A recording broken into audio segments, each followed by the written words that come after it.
Hey there, my name is Tyler Suomala. I am the creator of Growthitect. I am trained as an architect, probably just like you. I have a bachelor's and master's in architecture, and I have drawn and counted and calculated so many parking stalls throughout my career, but I've never tried anything like TestFit before. I literally just downloaded TestFit for the first time about 5 minutes ago. I've been playing around with it. I'm already super impressed. So let's see what I can do in a couple of minutes. I currently live in Charlotte, North Carolina. There's this area that I drive by all of the time. I would love to see it turned into some kind of retail space, maybe a park, somewhere that I can take my kids. But let's see how quickly we can pull something together inside of TestFit and see how much time I probably wasted in my youth counting parking stalls, drawing things, and doing the like, which I'm sure you're very familiar with. So like I said, this is somewhere on Long Monroe Road. I drive by it pretty often. Here we can go. I can go ahead and draw a site. Let's just say I want to capture this general rectangular, a few different plots and areas right here, and see something that I could do within this space. I think the first thing that I'm probably going to want to do is just turn this into some surface parking. Can I do that? Let's see, surface parking. It is an option. All right. So I'm going to turn that into some surface parking. That's the first thing I'm going to do. And then I'm going to pop over here and I want to actually add a new space. So if I click add space, again, I literally just joined this 5 minutes ago. I downloaded it for the first time, so I'm probably not even using it the best way that I could. But this was just intuitive at this point. So I went ahead and added a space here, and I think I want to add an offset. Wow, that was pretty easy. Just go down there, create an offset, and that is done. And so now I've added a little bit of a space. I'm assuming I can move this around. Okay.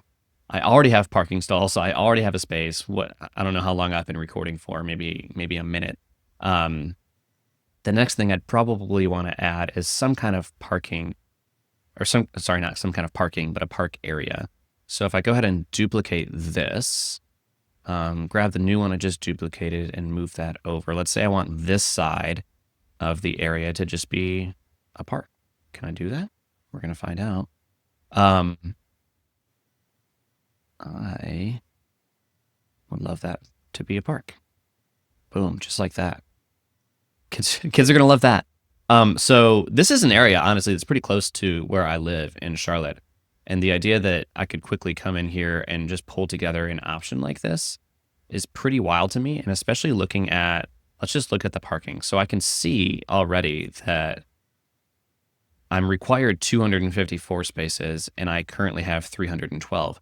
Which means I could either make the park a little bit larger or the building a little bit larger if I wanted to make this actually fit. Okay, so that was kind of the break point for this. That's kind of nice. Like, look at this. I can play. I'm looking at the parking requirement and the parking stalls and seeing these different ways that I can play with the amount of space that I have.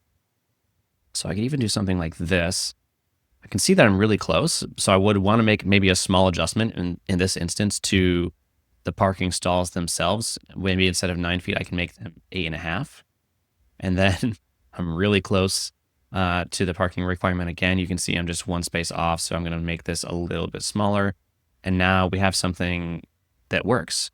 The other crazy thing that I was seeing was that I could like grab, these specific stalls. I can move them closer to the building and move these things around. And here we are in about 3 minutes.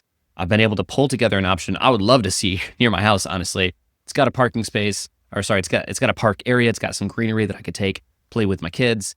It's got enough parking space that is meeting all of the requirements. And we've got a nice retail space here that hopefully would bring some good restaurants, some good shops that we could go spend some time in. So click the link below, try it for yourself. Let me know what you think.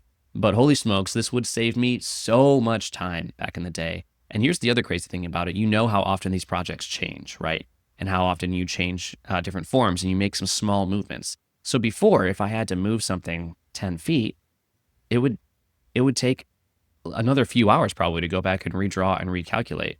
But here you can see how quickly I can move these things around and I can really optimize the design for what I want it to be and for what the client is looking for by making these small changes and making sure that I'm still hitting the core requirements. So pretty wild. Click the link below, try it for yourself, and let me know.